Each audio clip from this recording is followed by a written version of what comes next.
All right, welcome back to this Kajabi series where I'm teaching you how to build your first $10,000 product inside of Kajabi. Now, if you missed the last video, we talked about the 3 truths to making money online. You gotta go watch that if you haven't already. If you already have, welcome to video 2. In this video, what I want to do is break down how to figure out and nail down your profitable business idea. I've been coaching online business owners for few years now, and I continue to be blown away by how many of them will start building a product inside of Kajabi or wherever before they've ever validated their idea.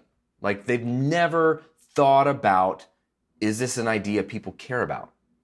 Which is so sad because you could spend a lot of time, you could make a beautiful looking course or website or whatever inside of Kajabi and then realize months later, hours of your time later, dollars out of your pocket later, that nobody cares. I don't want you to do that. You need to know that the idea that you're ready to build on and build out is marketable and profitable. So let me give you some action steps so you can validate your idea. If you haven't already, this is so important. The first step is to create your top 3 list. These are your top 3 skills, passions, or areas of expertise. If you don't know what these are, here's some questions to help you get started. First, just list out a bunch of stuff. Everything that you're good at. Don't worry about the top 3 yet, just everything that you are good at, that you inherently know you're good at. What are things that people have said to you that you're good at? Oh, you're so good at this. Even if you don't believe you're good at it. What have people told you you're good at? What are some things you have helped people do before, or helped people accomplish, or challenges you've helped people get through? Or how about this? What comes easy to you? You're in a conversation with somebody, you're talking about something, and you come to find out that what you thought was easy or normal that everybody could do, a lot of other people are like, dude, I don't know how you do that. I can't do that, or I struggle to do that. What have you discovered comes easy to you that maybe doesn't come easy to everybody else? A lot of times, the thing we're best at, the thing that we are meant to truly help people with, comes somewhat naturally to us and doesn't seem like that big of a deal to us. But I'm a big fan of sailing with the wind, as they say. Don't fight the wind. Like, if I wanted to be a basketball player, that would be sailing against the wind. I'm not even 6 feet tall. Why would I want to be a basketball player? It's too much effort to try to become a basketball player.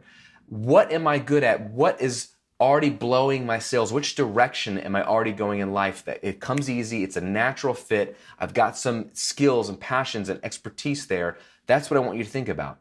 What comes easy? What are you already helping people with? What do you like the most? Just brainstorm a bunch of those things to start. Once you've got that list, rearrange them into the order of what's most interesting to you, or at the very least circle your top 3. The 3 of those things that you like the most personally. You might be good at a lot of things, but just because you're good at it doesn't mean you like it. For example, growing up, I was really good at swimming. I was on a swim team my entire life, swam competitively all the way up through high school, but I never liked it. So I wouldn't do anything swimming related or swimming coaching, or I'm good at it, didn't like it. Those are 2 different things. Music, however, recording music, good at and really, really liked it. Hence why I started my first business in that space. Business, marketing, online business, content, really good at it, really like it. Hence why I created this brand. Build your business around something that you know you're good at and you have expertise in. So now you should have your top 3 passion, skills, areas of expertise. You still don't want to go build a business around those, because just because you're good at them and like them doesn't mean that anyone cares. Okay? We have to go beyond that. That's why this whole follow your passion mantra is kind of pointless. Start with your passion, sure, but don't just follow your passion blindly, right? I have a passion for eating pizza and watching football, but it's going to be a little hard for me to convince people to pay me to eat pizza and watch football. If I can figure that out, I'll go do that. But it begins with your passion, but it doesn't end there. What we want to do is talk to real people and validate our ideas. So if you have a social media following or presence already, even if it's just friends, you can start there and you can start to drop different posts about, hey, tell me about X, Y, and Z topic. So let's say you're really good at working out or fitness related stuff. You could drop some comments or some posts on Facebook or Instagram or wherever and say, hey, I'm thinking about doing some stuff around the topic of fitness, creating some content. Are you interested in fitness? And if so, what's been your biggest frustration or challenge with getting in shape or losing weight or eating right or whatever? Just send me a direct message if you don't want to post publicly. Or what's your biggest hope or dream related to fitness or eating right or getting in shape or losing weight, whatever it is. So whatever your topic or niche is, start conversations and ask people what their biggest challenge or frustration is related to that thing, and or what their biggest hope or dream is related to that thing or topic. What you're trying to do here is see what kind of feedback you get. And if you get feedback, you want to see what trends emerge. Do you start to see a lot of people saying somewhat similar things?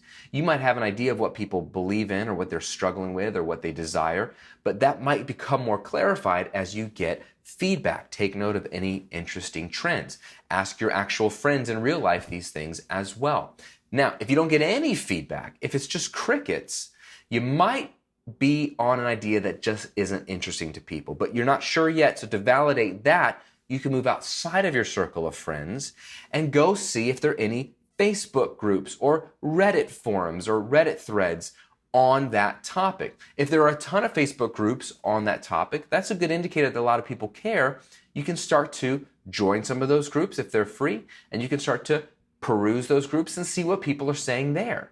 Find out what people are complaining about. Find out what people are struggling with. Find out what people say they want more of, and see if there's actually a desire or a market for this niche. Is there an itch that needs to be scratched in this topic or niche? If there is, take note of it. If not, move on to your next idea on your list. Going through this process takes time. This is what we call research, and nobody likes research. I didn't like research, at least in school. I'm sure some people do. They probably go on to get their masters and doctorates, and they're smarter than me. That's okay. But we need to do a little bit of market research. We need to understand that our idea is going to be profitable or not. We have to understand if there's real people out there that care about this. So once you start to discover the one or two topics that you circled in your list that people seem to care about, and you've validated that there is a desire, a need, or an interest here for content around this topic or niche, we want to go one step further. We want to dig deep with a few real people. So if there's some people in the Facebook groups or Reddits or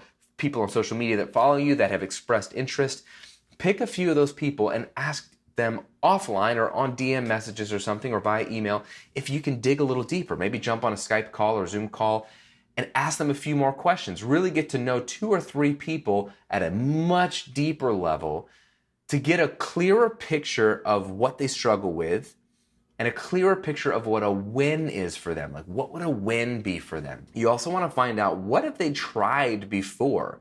Books, courses, tools, products, whatever, services. What have they tried before to help them solve that problem or to achieve a certain desired result? And what's worked and what hasn't worked? And just take all these notes inside of a Google Doc. You don't have to say you're building a business. You don't have to say you're building a course or building something on Kajabi. You can simply say, look, I'm trying to create some helpful content to help people like you out. And I want to learn what you really need help with and what people like you have tried before so I can best serve you. People will really appreciate that. And again, 2 to 3 real deep conversations in this topic will really help you. If you spend a week or 2 or 3 or however much you can dedicate to this, interacting with people, researching Facebook groups, researching Reddit, seeing if there's a market for your idea, and not only if there's a market, what those people want, need, struggle with, dream about, have tried before, what's worked, what hasn't worked. If you know all of that inside of even one page of a Google Doc or Word doc, you, my friend, have validated your idea. You will know that there is a group of people that is hungry for what you have to offer. And then you can feel confident moving on to the next steps and spending more time and effort building something out inside of Kajabi to serve these people with. Otherwise, you're just sort of driving blind, and that's never a good idea. All right, in the next video, we're gonna finally dive into Kajabi and figure out what we can offer our audience for free that's super valuable, that's going to get them to want to join our email list. And we'll talk about why that's important in the next video. So watch that on lead magnets because it is a critical piece of the online business puzzle. See you on the next video.